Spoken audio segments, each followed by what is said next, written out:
let's look at 10 beginner chords you must know. There are, of course, a lot of chords out there that you're going to want to learn.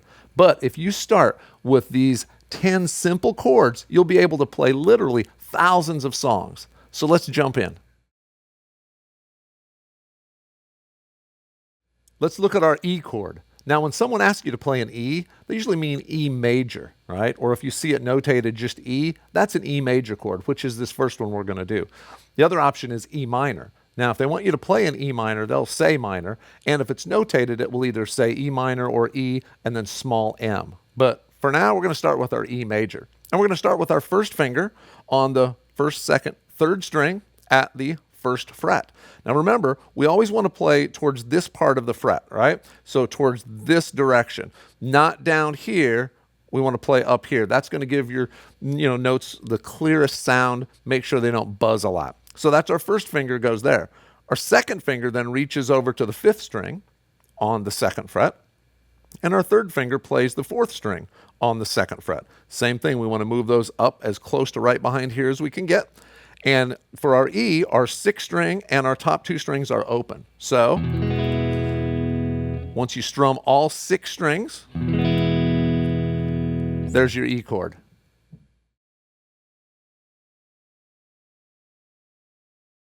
There are a couple of different ways to play an A chord. I usually start everyone out with this version. First finger on the third string on the second fret. Then your second finger reaches over to the fourth string, still on the second fret. And your third finger is going to do the second string on the second fret. So it might feel a little bit crowded because they're all playing one fret. Now with this particular chord, we don't want to play the sixth string, so we start strumming from our fifth string on down. Fifth string and first string are open. And we strum it like this. So you want to pick through there, make sure they're all ringing out. It's a little bit tricky because they're all crammed in there together. The other option for playing this chord is to use your first finger on the fourth string, then your second finger on the third string, and your third finger on the second string. So they're sort of in a line, right? First, second, third. Still playing the exact same notes, but a little bit different way to do it. This way works great. The first way we did is a little bit easier to get back to your E chord or to your D chord, which is why we usually start out with that one. But either way you play it, once you get all of the notes ringing out, that's going to be your A chord.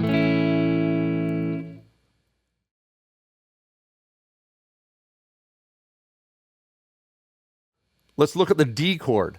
Now for our D chord, we're not going to play our sixth string or our fifth string. Our fourth string will be open, and then we start with our first finger on the third string. Second finger goes up there on the first string, both on the second fret.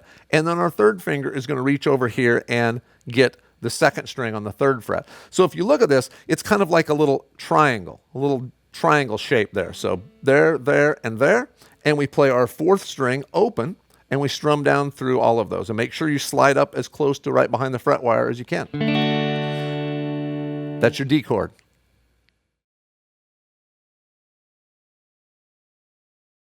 One of the most popular chords you'll run into is the G chord. So let's look at how to play that. We start with our first finger on the fifth string on the second fret, and then our second finger is going to reach over and get the third fret with the sixth string there. So that's a little bit of a stretch over there, all the way from here over to there. So it helps to keep your hand down. Don't put your thumb up here. Drop your thumb down so you can stretch out there. And then your third finger is going to catch the first string on the third fret. So we've got first finger, second finger, third finger. And then our middle strings are going to be played open, so they'll ring out.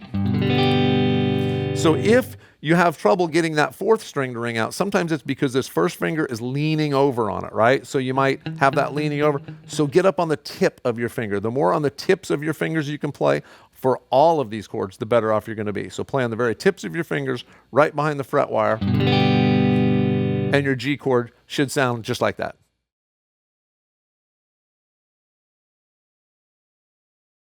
Our C chord starts with our first finger on the second string on the first fret, and then we're going to reach over with our second finger. We're going to jump over the third string and play the fourth string on the second fret, and our third finger then plays the fifth string on the third fret. All right, so we get this shape going on. So we don't want to play our sixth string when we strum it down. So we start the strum from this third finger on the fifth string. We strum the top 5 strings. Now this one is sometimes one where you may be leaning on a fret, on a string. You might have to reposition your hand a little bit. Try to drop your hand down. Don't let it pull up on you. Drop your hand down so you can once again play on your fingertips. And that should make that C chord sound beautiful.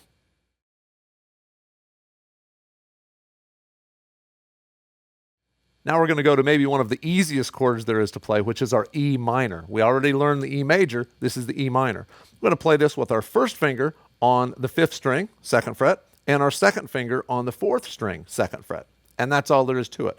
So we want to just make sure that all of the rest of the strings, including our 6th string, are open. All right? So that's the way we want to play our E minor. Strum all 6 strings. Now, as an option, sometimes instead of with our 1st and 2nd fingers, we can use our 2nd and 3rd fingers. Now, why we would want to do that is because it's really easy to get back to the E major chord by just dropping my 1st finger there. Now we're back to E major. So that's an alternate way to play our E minor chord, is with those fingers. Whether you do it this way or this way will mostly depend upon what the other chords are around there. If I'm playing it like this, it's very easy to get to a G chord. If I'm playing it the other way, it's easy to get to the E major or an A minor. So it depends upon the context of the rest of the chords around it, which fingering you'll use. So it's a good idea to know both ways.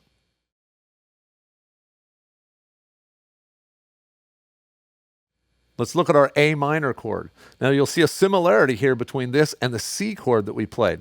If you start with your 1st finger on the 2nd string, 1st fret, and then your 2nd finger reaches over to that 4th string on the 2nd fret again, it's just exactly like we did the C chord. The difference is, instead of my 3rd finger reaching over, I'm going to put my 3rd finger right down here on the 3rd string on the 2nd fret. So I've got this shape.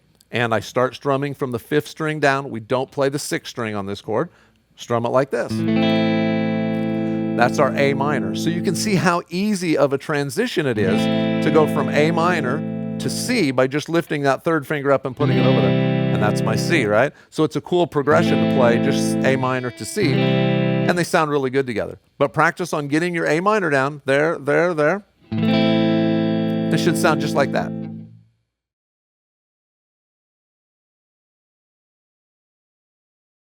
Let's look at a D7.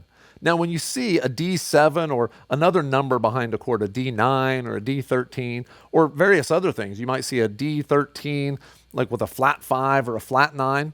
Don't worry too much about all those other numbers in there right now, okay? Those really just sort of define what the chord's going to sound like, different flavors of chords, sort of different sounds. But for right now, I just want you to work on getting the shapes down. So for our D7, right? Our D7 is interesting because remember how we did our D major and it was sort of this triangle? Well, the D7 is just going to be like a backwards triangle. So instead of the point up here for the D7, we put the point of the triangle down here on the 2nd string, 1st fret, and then my 2nd finger goes over there on the 3rd string, and the 3rd finger down here on the 1st. So there was my D. I go to my D7 like that. Now, just like our D chord, we don't play the 6th string or the 5th string, right? So once again, 1st finger there, 2nd and 3rd, right? Like that. I don't play the low 2 strings, but I start strumming from the 4th string on down. And when I do that, I get my D7 sound. Now you'll notice the D7, it has kind of a bluesy sound to it, right? So you'll run into 7th chords a lot when you're playing the blues. So really important to practice this shape.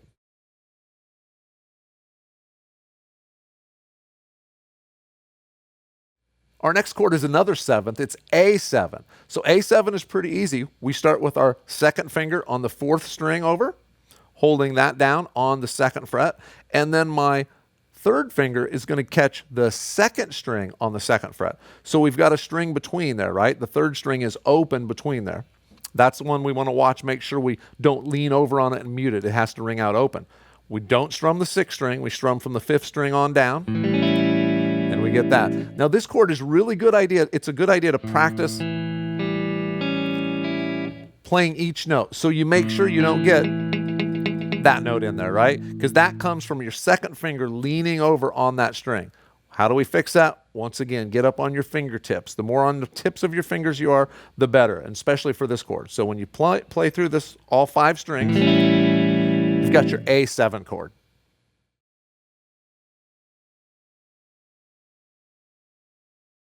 let's take a look at our F chord. Now our F chord is a little bit different because we're actually going to use one finger to play two strings. So let me show you how to do that.